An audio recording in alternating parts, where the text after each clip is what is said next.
যারা ভূতের সিনেমা দেখতে পছন্দ করে তারা ভালোই আনন্দ পাবে, কারণ প্রথমত এটা সাহিত্যভিত্তিক ভূতের গল্প তিনটেই, যে তিনটে গল্প আছে ভূতপূর্বতে, এটাকে অ্যান্থোলজি হিসেবে ট্রিট করা হয়নি। সবচেয়ে বড় কথা, এটাকে তিনটে গল্পকেই কানেক্ট করা হয়েছে একটা সূত্র, সেটা একটা ইন্টারেস্টিং পয়েন্ট। এবং আমরা জানি আজকালকার দিনে ভূতের ছবি করতে গেলে ভিএফএক্স, সাউন্ড, এইসবের সিনেমাটোগ্রাফি এগুলো কতটা ইম্পর্টেন্ট, এবং সেটা খুবই যত্ন সহকারে করা হয়েছে। তো আমার মনে হয় মানুষ একটা নতুন এক্সপিরিয়েন্স পেতে চলেছে। দেখুন, নেগেটিভ এনার্জি আছে, পজিটিভ এনার্জি আছে, দু রকমের এনার্জি আছে এবং সেটা সব ক্ষেত্রেই আছে।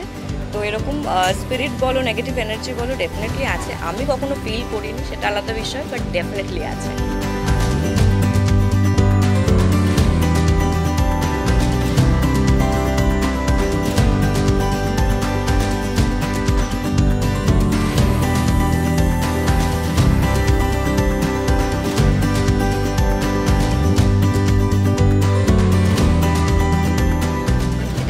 আমরাও এখনো ট্রেলারটা দেখিনি, সুতরাং তোমাদের সঙ্গে সঙ্গে দর্শকদের সঙ্গে সঙ্গে আমরাও ইকুয়ালি এক্সাইটেড ট্রেলারটা দেখার জন্যে।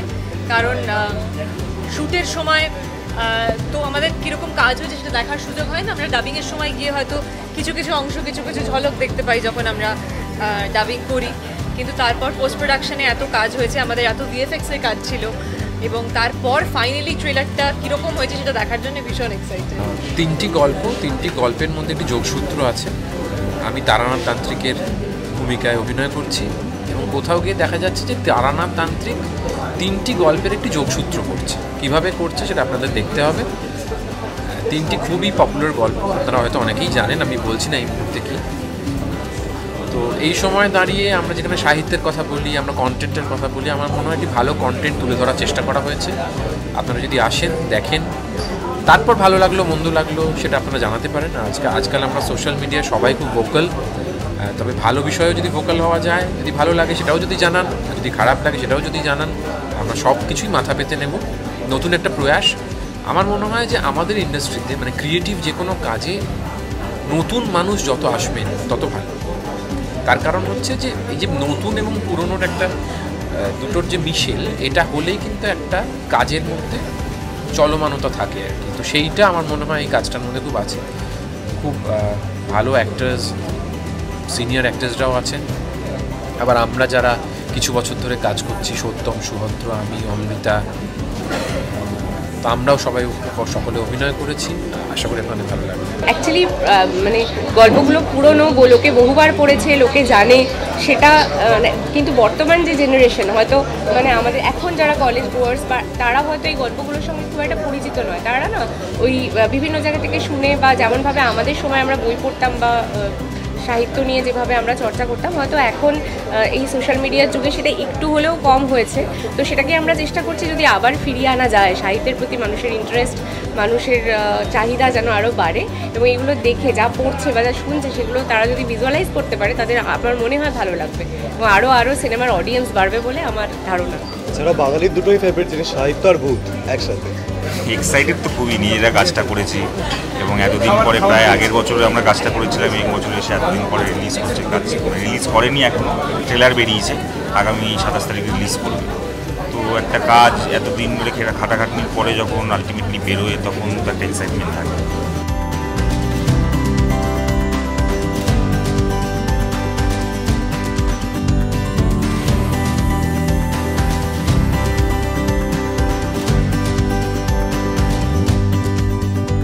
আমার চরিত্রের নাম পূর্ণেন্দু এবং আমি যে গল্পটিতে রয়েছি সেটি মনোজ সেনের শিকার, এবং এই চরিত্রটি অপরাধ জগতের চরিত্র, তার একটা পরিণতি নিয়েছে। আমার চরিত্র মণিমালিকা, রবীন্দ্রনাথের মণিহারার মণিমালিকা। আমরা সবাই পড়ে ফেলেছি, দেখে ফেলেছি, সুতরাং এটা একটা গল্পের কাল্ট চরিত্র, সুতরাং সেই চরিত্রটার একটা ভার আছে। কিন্তু অভিনেতা হিসেবে এরকম একটা চরিত্রের প্রস্তাব পাওয়া খুব লোভনীয় ব্যাপার, এবং আমি আমার যথাসাধ্য দিয়ে, আমার পরিচালকদের ইনপুট এবং আমাদের গোটা টিম যারা আছেন তাদের সবার ইনপুট আমরা একসাথে এনে আমরা আমাদের মতো করে সব থেকে ভালো করে কাজটা করার চেষ্টা করেছি। আশা করি সেটা আপনাদেরও ভালো লাগবে। যে একটু আগে আমরা আলোচনা করছিলাম যে আমাদের কাছে যখন ইন্টারন্যাশনাল কন্টেন্ট আছে, মানে আজকে আমি আমার বাবা মাও কিন্তু অ্যামাজন প্রাইম বা নেটফ্লিক্সে অনেক ভালো কন্টেন্ট দেখতে পান, তাহলে তিনি কেন বাংলার ছবি দেখতে আসবেন? এখানে দুটো ফ্যাক্টর। একটা হচ্ছে আমরা যে ভাষায় কথা বলি সেই ভাষায় আমাদের কোনো আর্ট ফর্ম দেখতে আরাম লাগে, যতই হয়তো আমাদের আরাম লাগে। কারণ আমি বলছি না যে কন্টেন্টের জন্য, আমার মনে হয় কালচারাল জায়গা থেকে যে বেশভূষা, যে গল্প বলা হচ্ছে, যে সময়ের গল্প, যে জায়গার গল্প বলা হচ্ছে, সেটা হয়তো আমরা বাংলা ছবি বা রিজিয়নাল ছবির ক্ষেত্রে আমরা যে ভাষায় কথা বলি একটু কানেক্ট করতে পারি। আর দ্বিতীয় কথা হচ্ছে যে না, আমি এটা বলবো না যে অন্য বিদেশি ছবির থেকে এটা খুব ভালো হয়েছে বা একটা হিন্দি ছবির থেকে এটা খারাপ হয়েছে। আমার মনে হয় যে প্রোডাক্টটা মানে অ্যাট লাস্ট তৈরি হয়েছে, সেই প্রোডাক্টটা একটা নিজস্বতা আছে, এবং সেই নিজস্বতাটা কিন্তু মানে খুব জোর করে তৈরি করা নিজস্বতা না যে আমরা একদম এই ঘরানা বানাতে চেয়েছি। 3টে গল্প, সেই গল্পের মধ্যে কিছু অলৌকিক ঘটনা ঘটছে এবং সেটিকে যোগসূত্র করা হয়েছে, এবং সেটার মধ্যে গল্পের ফ্লোটা খুব সুন্দরভাবে আছে। এইটুকুন আপনাদের বলতে পারি, বাকিটা দেখুন আপনারা বিচার করুন। দেখো, 1 নম্বর তো হরর, 2 নম্বর হচ্ছে অ্যান্থোলজি খুব কম হয়, আর 3 নম্বর হচ্ছে আমার চরিত্র এরকম চরিত্র আমি কখনো করিনি। আর আমার লুকটা ইন্টারেস্টিং লেগেছে। শুভঙ্কর সঙ্গে প্রথম কাজ, নতুন ডিরেক্টর, ওদের সাথে মিটিং করে আমার মনে হয়েছিল যে ভালো, দে আর ভেরি ক্লিয়ার যেটা ওরা কি চাইছে সেটা নিয়ে। তো সব মিলিয়ে আমার বেশ ভালো লেগেছিল, তাই হ্যাঁ বলো। ওরকম অ্যাম্বিয়েন্স তৈরি হয় না, মানে সবাই ভাবে যে কমেডি সিনেমা হলে খুব হাসি ঠাট্টা হয়, ভূতের সিনেমা হলে খুব ভূত দেখা যায় বা ভূতের ফিল পাওয়া যায়। একদমই ওরকম কিছু হয় না, শুটিংয়ের মতন হয়, এবং ফাইনালি গিয়ে যে প্রোডাক্টটা তৈরি হয় সেইটা যেটা অ্যাচিভ করতে চাইছে সেটা ফাইনালি বেরোয়। তো আমার মনে হয় ভূতপূর্ব সেটা খুব ভালোভাবে করতে পেরেছে, মানে আমি যেটুকু দেখেছি আর কি ডাবিং করতে গিয়ে বা এই টুকটাক যা দেখেছি, এবং সেটা ভালো হবে। মানে আমার মনে হয় একটা সুন্দর এক্সপিরিয়েন্স পাবে মানুষ।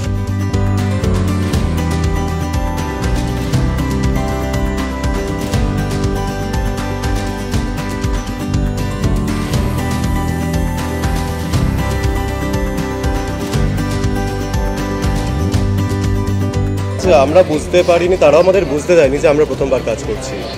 একসাথে খুব ভালো একটা আমরা ফ্যামিলি হয়ে গেছিলাম, ভালো কাজ করেছি। এটাই বলবো যে দুজনেই আমাদের কাকলি দিয়ে এবং অভিনব দা দুজনেই ভীষণ ঠান্ডা মাথার এবং ভীষণ সর্টেড, ভীষণ গুছানো তাদের কাজ, এবং প্রত্যেকটা ডিপার্টমেন্টে তারা কাজ ভাগ করে দিয়েছিলেন এবং ভীষণ সুন্দর একটা প্রি প্রোডাকশন করেছেন। যে কোনো কাজে নামার আগে, কাজ শুরু করার আগে তো তার একটা প্রস্তুতি পর্ব থাকে, সেই প্রস্তুতিটা এরা এত ভালো নিয়েছিলেন যে কাজ যখন করতে গেছি আমরা সবাই, তখন কিন্তু আমরা যে অনেক সময় নতুন টিম এলে কিছু কিছু সমস্যা হয়, তাদের অভিজ্ঞতা কম থাকার জন্য, সেটা কিন্তু আমরা একদমই ফেস করিনি, বরং ভীষণ স্মুথলি এবং ভীষণ ভালোভাবে কাজটা হয়েছে। এবং প্রত্যেকটা ডিপার্টমেন্টে যারা যারা আছেন, আমাদের ডিওপি, আমাদের যিনি স্ক্রিপ্ট লিখেছেন, আমাদের পরবর্তীতে আমাদের যারা কালারিস্ট, আমাদের যিনি এডিট করেছেন এবং সাউন্ডের কাজ করেছেন, তারা সবাই নিজেদের ডিপার্টমেন্টে এত দক্ষ যে সেই টিম সিলেকশনটা ভীষণ ভালো হয়েছে, যে কারণে আমরাও এই কাজটা নিয়ে ভীষণ আশাবাদী যে এটা দর্শকদের কাছে গেলে দর্শকদেরও ভীষণ ভালো লাগবে। ভূতের সিনেমা এমন একটা বিষয় যেটা সবাই মোটামুটি পছন্দ করে, আর বাঙালির ক্ষেত্রে তো ডেফিনেটলি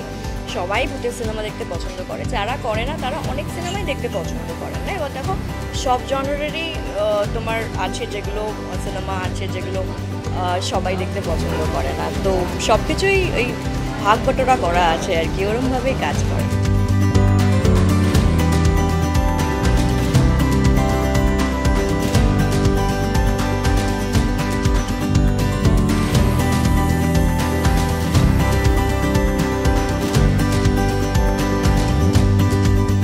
আজকে ট্রেলার লঞ্চ ফাইনালি হচ্ছে, যার জন্য আমি ভীষণই এক্সাইটেড। অনেক দিন ধরে ওয়েট করছি আমি এবং দর্শকরা যে কবে ট্রেলারটা আমরা দেখতে পাবো এবং কবে সিনেমাটা রিলিজ করবে।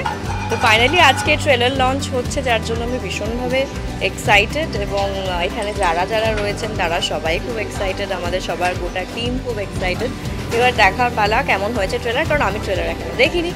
তো দর্শকদের সঙ্গে আজকে আমিও দেখবো first time trailer, so very excited. দর্শকদের বলবো এটাই যে সবার জানা গল্প, বহু পরিচিত গল্প, সবাই আসুন, এসে আমরা কিভাবে তৈরি করেছি বা আমাদের পারসেপশনটা কেমন এই লেখকদের সম্বন্ধে বা বাংলা সাহিত্য সম্বন্ধে বা ভূত সম্বন্ধে, আপনারা আসুন, এসে দেখুন, দেখে বিচার করুন। আমরা যে সারপ্রাইজগুলো রেখেছি সেগুলো রিভিল করতে হবে।